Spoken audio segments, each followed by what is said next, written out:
வினவு வாசகர்களுக்கு வணக்கம். ஏப்ரல் மாத புதிய ஜனநாயக கட்டுரை. அமெரிக்க இந்திய சதுரங்க ஆட்டத்தின் கீழ் இலங்கை. பாசிச கூறுகளை கொண்ட இனவரை கட்சியான ஜேவிபி இலங்கை அரசியல் அதிகாரத்தை கைப்பற்றப் போவது இலங்கை உழைக்கும் மக்கள் எதிர்கொண்டுள்ள முதன்மையான பிரச்சனையாகும். இலங்கையில் சீன அமெரிக்க மேலாதிக்க போட்டியால் ஏற்பட்ட பொருளாதார நெருக்கடியை தொடர்ந்து அந்நாட்டின் பொருளாதாரம் திவாலடைந்தது. 2022 ஜனவரியில் அத்தியாவசிய பொருட்களின் கடுமையான விலையேற்றம், எரிபொருட்கள் தட்டுப்பாடு காரணமாக மக்கள் எழுச்சி உருவானது. வெகுண்டெழுந்த மக்கள் ஜனாதிபதி மாளிகையை கைப்பற்றி அப்பொழுதைய ஜனாதிபதியான சீன அடிவருடி கோத்தபய ராஜபக்சேவை நாட்டை விட்டு விரட்டி அடித்தனர். இதனை தனக்கு சாதகமாக்கிக் கொண்ட அமெரிக்க ஏகாதிபத்தியம் ரகசிய வாக்கெடுப்பு நடத்தி இலங்கை நாடாளுமன்றத்தில் ஒரு உறுப்பினரை கூட கொண்டிராத அமெரிக்க கைக்கூலி ரணில் விக்ரமசிங்கவை ஜனாதிபதியாக்கியது. அதன் பிறகு அரசியல் குழப்பங்கள், கடுமையான பொருளாதார நெருக்கடி ஆகிய காரணங்களை காட்டி 2022ஆம் ஆண்டு நடத்தப்பட வேண்டிய உள்ளாட்சி தேர்தலை நடத்தாமல் தள்ளி போட்டது ரணில் கும்பல். இந்த 2 ஆண்டுகளில் மக்கள் மீது கடும் வரிச்சுமைகளை ஏற்றுவது, IMFின் கடுமையான கட்டளைகளை அமல்படுத்துவது, போராடும் மக்களை இராணுவத்தை கொண்டு ஒடுக்குவது என ஒரு ஏதேச்ச அதிகார ஆட்சியை நடத்தி வருகிறது ரணில் அரசு. இந்நிலையில்தான் இந்த ஆண்டு செப்டம்பர் நவம்பர் மாதங்களுக்குள்ளாக இலங்கையில் ஜனாதிபதி தேர்தல் நடைபெறும் என செய்தி வெளியிடப்பட்டுள்ளது. ஏற்கனவே தெற்காசிய பிராந்தியத்தில் உள்ள வங்கதேசம் மற்றும் பாகிஸ்தான் 2 நாடுகளில் எதிர்க்கட்சி தலைவர்கள் வேட்டையாடப்பட்டு சொல்லிக் கொள்ளப்படும் தேர்தல் ஜனநாயக வழிமுறைகள் அனைத்தையும் குழி தோண்டி புதைத்துவிட்டு தேர்தலை நடத்தி முடித்திருக்கிறது அந்நாட்டு ஆளுவர்க கும்பல். இந்தியாவிலும் நடக்க நாடாளுமன்ற தேர்தலில் வெற்றி பெறுவதற்காக எதிர்க்கட்சிகள் மீது பாசிச அடக்குமுறைகளை ஏவி வருகிறது மோடி அமித்ஷா கும்பல். இந்நிலையில் தெற்காசிய பிராந்தியத்தில் ஒன்றான இலங்கையிலும் தேர்தல் அறிவிக்கப்பட்டிருப்பது அரசியல் ரீதியாக முக்கியத்துவம் உடையதாக பார்க்கப்படுகிறது. அமெரிக்க இந்திய மேலாதிக்கவாதிகள் உருவாக்கிய புதிய அடிமை ஜேவிபி. கடந்த டிசம்பர் மாதத்தில் இலங்கையைச் சேர்ந்த சுகாதார கொள்கை நிறுவனம் நடக்கவிருக்கும் ஜனாதிபதி தேர்தலில் வெற்றி வாய்ப்பு யாருக்குள்ளது என கருத்து கணிப்பு ஒன்றை நடத்தியுள்ளது. அதில் எதிர்க்கட்சி தலைவரான சஜித் பிரேமதாசவிற்கு 30% வாக்குகளும், ஜனாதிபதி ரணில் விக்ரமசிங்கவிற்கு 13% வாக்குகளும், ஸ்ரீலங்கா பொதுஜன பிரமுன கட்சிக்கு 6% வாக்குகளும் கிடைத்துள்ளன. ஆனால் பலரும் எதிர்பாராத வகையில் ஜேவிபி என்றழைக்கப்படும் ஜனதா விமுக்தி பிரமுனாவின் தலைவரும் சிங்கள இனவரி பௌத்த மதவெறி போலி கம்யூனிஸ்டுமான அனுராகுமார திசுநாயக்கவிற்கு 51% வாக்குகள் கிடைத்திருப்பதுதான் கவனிக்கத்தக்க முக்கிய விஷயமாகும். இலங்கையில் ஏற்பட்ட பொருளாதார நெருக்கடி, அதனை தொடர்ந்து எழுந்த மக்கள் எழுச்சிக்கு பிறகு அனைத்து கட்சிகளின் மீதும் இலங்கை மக்கள் நம்பிக்கை இழந்திருந்தனர். இந்நிலையில்தான் ரணில் ஆட்சி பொறுப்பை ஏற்றார்.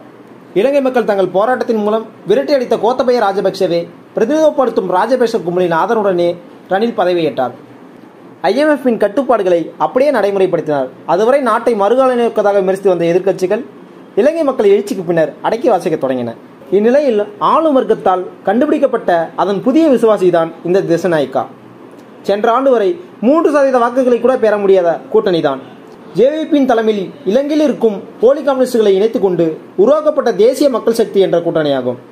அமெரிக்காவுக்கும் சீனாவுக்கும் நாட்டை அடகு வைக்கும் கார்ப்பரேட் முதலாளி வர்க்க அரசியலை மக்கள் வெறுத்து வந்த நிலையில் இடதுசாரி போர்வை பொறுத்து கொண்ட இந்த கும்பலை ஆளும் வர்க்கம் புதிய முகமாக முன்தள்ளுகிறது.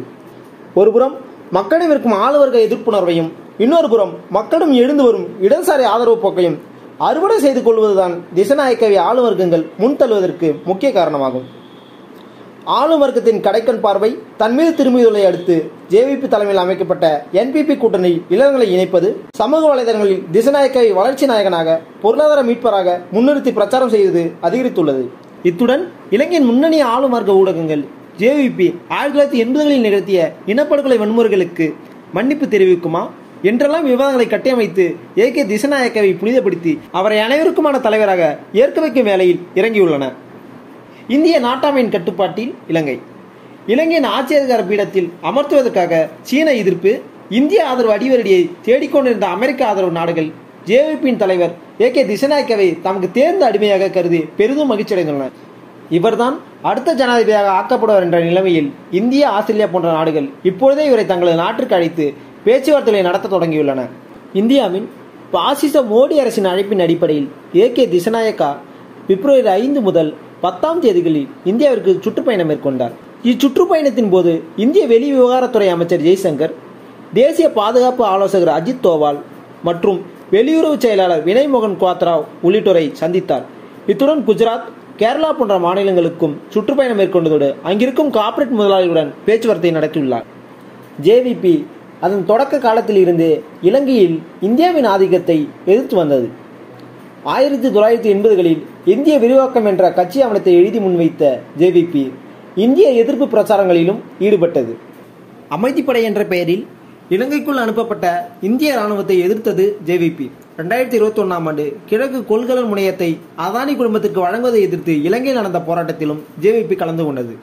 ஆனால் இவையெல்லாம் எதிர்க்கட்சியாக இருக்கும்போது எதிர்ப்பது, ஆளும் கட்சியாக மாறிவிட்ட பின்னர் ஆதரிப்பது என்ற கார்ப்பரேட் அரசியலின் பிழைப்புவாத சீரழிவு என்பதை ஜேவிபி நடவடிக்கை இப்போது வெளிச்சம் போட்டு காட்டிவிட்டது. அண்மை காலமாக இந்தியாவுடனான ஜேவிபியின் அணுகுமுறை மாறி வருவதோடு இந்தியாவுடன் இணக்கம் பாராட்டுவதும் அதிகரித்து வருகிறது. கடந்த டிசம்பர் 2023 தி இந்து பத்திரிகைக்கு நேர்காணல் கொடுத்த திசைநாயக்கா, எங்கள் நெருங்கிய அண்டை நாடான இந்தியா ஒரு பெரிய அரசியல் மற்றும் பொருளாதார மையமாக மாறியுள்ளது என்பதை நாங்கள் அறிவோம். எனவே நாங்கள் பொருளாதார மற்றும் அரசியல் முடிவுகளை எடுக்கும்போது அது இந்தியாவை எப்படி பாதிக்கும் என்பதை பற்றி எப்பொழுதும் அக்கறை காட்டுவோம் என்றார். இது மட்டுமின்றி இவர் பொது இடங்களில் இந்திய ஆட்சியாளர்களை பற்றி புகழ்ந்து பேசுவதும் அதிகரித்து வருகிறது. அந்த வகையில் கோத்தபய ரணில் வரிசையில் திசைநாயக்கவும் இந்திய ஆதிக்கத்தின் தேர்ந்த அடிமை என்பதையே அவரது செயல்பாடுகள் நிரூபிக்கின்றன. குஜராத் முதல்வரையும் அம்மாநிலத்தின் உள்ளூர் கார்ப்பரேட் முதலாளிகளையும் தனது இந்திய பயணத்தின் 3வது நாளன்று சந்திக்க ஏகே திசநாயக்கு ஏற்பாடு செய்யப்பட்டது.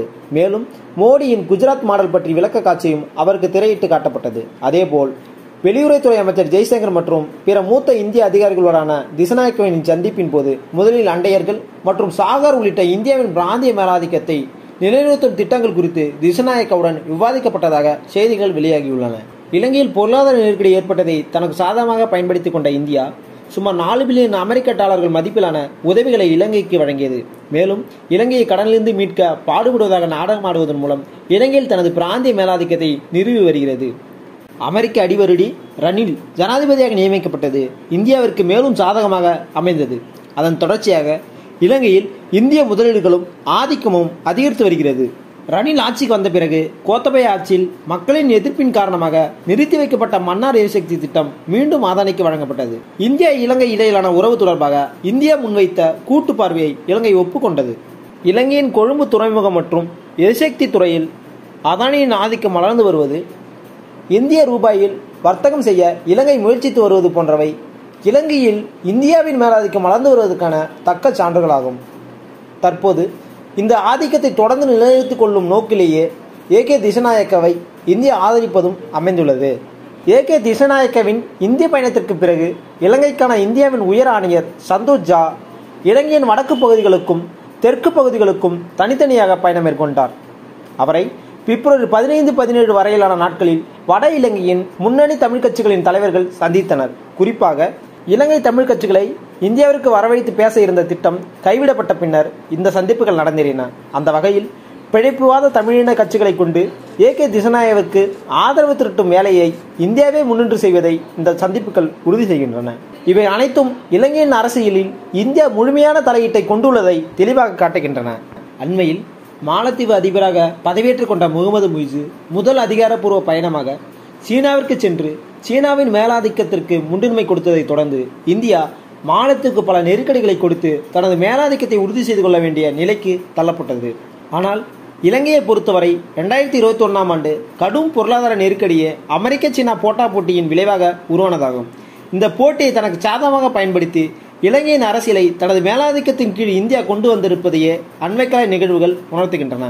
வளர்ந்து வரும் இன மத முரண்பாடுகள் இவை மட்டுமின்றி ஈழ தமிழ் மக்களின் எதிரியாக இருந்து செயல்பட்ட ஜேவிபி கட்சி இத்தனை ஆண்டுகள் யாழ்ப்பாணத்தில் கால் பதிக்க முடியாமல் இருந்தது. ஆனால் தற்போது யாழ்ப்பாணத்திலேயே ஜேவிபி கட்சிக்கு பல இடங்களில் கிளைகள் தொடங்கப்பட்டிருப்பது இந்த தமிழின கட்சிகளின் துரோகத்தை எடுத்துக்காட்டுகிறது.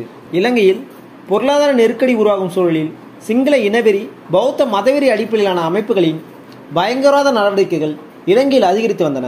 சான்றாக 2019ஆம் ஆண்டு ஈஸ்டர் ஞாயிறு திருநாள் அன்று 3 கிறித்தவ தேவாலயங்கள் மற்றும் 3 நட்சத்திர ஹோட்டல்களில் பயங்கரவாத தாக்குதல்கள் நடத்தப்பட்டன. இதில் 250க்கும் மேற்பட்ட அப்பாவி மக்கள் படுகொலை செய்யப்பட்டனர். 2020 நாடாளுமன்ற தேர்தலுக்கு முன்னதாக நடத்தப்பட்ட இத்தாக்குதலை தொடர்ந்து இஸ்லாமியர்களை எதிரிகளாக காட்டி சிங்கள இனவெறி பௌத்த மதவெறியை தூண்டிவிடும் போக்குகள் அதிகரித்தன. முக்கியமாக இந்த தாக்குதலின் விளைவாக இலங்கைக்கு வருகை புரியும் வெளிநாட்டு சுற்றுலா பயணிகளின் எண்ணிக்கை வெகுவாக குறைந்தது. இது இலங்கை பொருளாதார வீழ்ச்சியில் முக்கிய பங்காற்றியது. ஆனால் இத்தாக்குதலின் குற்றவாளிகளை கண்டுபிடிப்பதற்கு உறுதியளித்த கோத்தபய கும்பலும் ரணில் கும்பலும் தாக்குதல் நடத்தப்பட்ட 5 ஆண்டுகளாகியும் இதுவரை எந்த நடவடிக்கையும் எடுக்காமல் இருப்பதை விமர்சிக்கும் முன்னணி ஊடகங்கள் இதில் சதி கோட்பாடுகள் இருக்கலாம் என்று கருத்து தெரிவித்துள்ளன. மேலும் இலங்கையில் ஏற்பட்ட மக்கள் எழுச்சிக்கு பின்னர் ஓரளவிற்கு குறைந்திருந்த சிங்கள இனவெறி பௌத்த மதவெறி அரசியல் நடவடிக்கைகள் தற்போது மீண்டும் மேலோங்கி வருவதை அண்மைக்கால நிகழ்வுகள் உணர்த்துகின்றன. அது மட்டுமல்ல, இந்தியாவில் பாசிச மோடி அமித்ஷா கும்பல் ஆட்சிக்கு வந்த பின்னர் இலங்கையிலும் RSSின் செயல்பாடுகள் அதிகரித்துள்ளதாக அறிய முடிகிறது. வளர்ந்து வரும் புதிய பாசிச கும்பல் இலங்கை மற்றும் பிற நாடுகளின் ஆளும் வர்க்கங்கள் திசநாயக்கவை தங்களது சுரண்டலுக்கான புதிய முகமாக கருதுகின்றன. அந்த முகம் இடதுசாரி வேடம் தரித்திருப்பது தற்போது இலங்கை மக்களின் மனநிலைக்கும் பொருத்தமாக உள்ளது. கடந்த சில மாதங்களில் மட்டும் பல்வேறு நாடுகளைச் சேர்ந்த தூதுவர்களும் முக்கிய தலைவர்களும் JVP அலுவலகத்தில் திசநாயக்கவை சந்தித்துள்ளனர். கடந்த மார்ச் மாதம் 6ஆம் தேதி ஒரே சமயத்தில் பாலஸ்தீனம், துருக்கி, வங்கதேசம், இந்தோனேசியா, மலேசியா, மாலத்தீவு உள்ளிட்ட 6 நாடுகளைச் சேர்ந்த தூதுவர்கள் JVP அலுவலகத்தில் திசநாயக்கவை சந்தித்தனர். மார்ச் 8 அன்று கியூபா நாட்டு தூதுவர் JVP அலுவலகத்தில் திசநாயக்கவை சந்தித்தார். மார்ச் 13ஆம் தேதி இலங்கைக்கான கனடாவின் உயர் அதிகாரி எரிக் வால்சுவும் 19ஆம் தேதி ஜப்பான் தூதுவர் மிசுகோஷியும் திசநாயக்கவை சந்தித்தனர். ஆளும் வர்க்கத்தால் தான் முன்னிறுத்தப்பட்டிருப்பதை தனது வளர்ச்சிக்கு சாதகமாக பயன்படுத்திக் கொள்ள துடிக்கும் திசநாயக்கா பிற நாடுகளின் ஆளும் வர்க்கங்களை சந்தித்து ஆதரவு திரட்டவும் ஜனாதிபதி தேர்தலுக்கான வாக்குகளை சேகரிக்கவும் அடுத்தடுத்து பல நாடுகளுக்கு சுற்றுப்பயணம் சென்று கொண்டிருக்கிறார். அண்மையில் கனடா வாழ் தமிழ் மக்கள் மத்தியில் வாக்கு சேகரிக்க திசநாயக்கா கனடா சென்றது அதற்கான சான்றாகும். இவை மட்டுமின்றி ஸ்வீடன், தென்கொரியா, இந்தியா, ஜப்பான், ஆஸ்திரேலியா, அமெரிக்கா உள்ளிட்ட நாடுகளும் திசநாயக்காவின் அடுத்தடுத்த பயணப்பட்டியலில் அடங்கியுள்ளதாக ஊடகங்கள் தெரிவிக்கின்றன. எனினும் திசநாயக்காவும் JVPயும் ஆளும் வர்க்கத்தால் முன்னிறுத்தப்பட்டு அக்கும்பலுக்கு ஆதரவு வளர்ந்து வருவதை சிலர் அடியோடு மறுக்கின்றனர். JVP சமூக வலைதள கட்டமைப்பில் பலமாக இருப்பதால் இவ்வாறு முன்னிறுத்தப்படுகிறது. தற்போது வெளியாகியுள்ள கருத்து கணிப்பு JVPயை இனவாத கட்சியாக பார்க்கும் தமிழர்கள், இஸ்லாமியர்கள், கிறித்தவர்கள் மத்தியில் எடுபடாததால் அவர்களின் உணர்வு கருத்து கணிப்பு முடிவில் எதிரொலிக்கவில்லை. எனவே திசநாயக்கா ஜனாதிபதி தேர்தலில் வெற்றி பெற மாட்டார் என்கின்றனர். மேலோட்டமாக பார்க்கும்போது இதில் உண்மை இருப்பதை போல தோன்றினாலும் பொருளாதார நெருக்கடிக்கு பிறகு JVP வளர்ந்து வருவதும் அதனை அமெரிக்க ஆதரவு நாடுகளின் ஆளும் வர்க்கங்கள் ஊக்குவிப்பதையும் மறுக்க முடியாது. அதே வேளையில் இலங்கை ஆளும் வர்க்கங்களும் இலங்கையை கொள்ளடிக்க காத்திருக்கும் ஏகாதிபத்தியங்களும் தற்போதைய நெருக்கடியிலிருந்து மீள்வதற்கும் இலங்கை மக்களை கடுமையாக அடக்கி ஒடுக்குவதற்கும் ஒரு வல்லமை மிக்க அரசியல் தலைவரை முன்னிறுத்தி அவற்றை வெற்றி பெற செய்து நிலையான ஆட்சி அமைக்க வேண்டியுள்ளது. இந்த உண்மையிலிருந்துதான் மொத்த நிகழ்வுகளையும் பார்க்க வேண்டும். தேவை பாசிச எதிர்ப்பு அரசியல் பார்வை. எனவே திசநாயக்கா போன்ற ஒரு இனவெறி கும்பலை ஆட்சி அதிகாரத்தில் அமர்த்துவதற்கு இலங்கை ஆளும் கார்ப்பரேட் வர்க்கங்கள் அனைத்து ஜனநாயக விரோத வழிமுறைகளையும் மேற்கொள்ளும். மேலும் இந்தியாவில் RSS, பாஜக, அம்பானி, அதானி பாசிச கும்பலும் அதன் தலைமையிலான ஆட்சியும் இலங்கையில் ஜனநாயகமான முறையில் மாற்றம் உருவாவதை தடுத்து தமது மேலாதிக்கத்தை நிலைநிறுத்தியுள்ளதையே இந்த நிகழ்வுகள் நமக்கு உணர்த்துகின்றன. ஆகையால் பாசிச கூறுகளை கொண்ட இனவெறி கட்சியான JVP இலங்கை அரசியல் அதிகாரத்தை கைப்பற்ற போவது இலங்கை உழைக்கும் மக்கள் எதிர்கொண்டுள்ள முதன்மையான பிரச்சனையாகும். தற்போதைய நிலையில் அதன் அரசியல் வெற்றியை முறியடிப்பது மட்டுமின்றி இலங்கை பேரெழுச்சியை உருவாக்கிய ஒற்றுமை உணர்வை சாதகமாக பயன்படுத்தி பறந்து விரிந்த மக்கள் அடித்தளம் கொண்ட புரட்சிகர கட்சியை கட்டி அமைக்க வேண்டும். இந்த 2 கடமைகளையும் ஒருங்கே நிறைவேற்றும் வகையிலான அரசியல் செயல்திறன்களை வகுத்து முன்னேறுவதுதான் இலங்கையில் உள்ள புரட்சிகர சக்திகளின் கடமையாகும். தெற்காசிய பிராந்தியத்தில் வங்கதேசம், பாகிஸ்தானை அடுத்து இந்தியாவில் மீண்டும் பாசிச பாஜக ஆட்சி அமைவதை எதிர்க்கும் ஜனநாயக சக்திகள் இலங்கையில் பாசிச சிங்கள இனவெறி JVP தலைமையிலான ஒரு ஆட்சி அமைவதை முறியடிப்பதற்கு இலங்கை உழைக்கும் மக்களுக்கு ஆதரவு தெரிவிக்க வேண்டும்.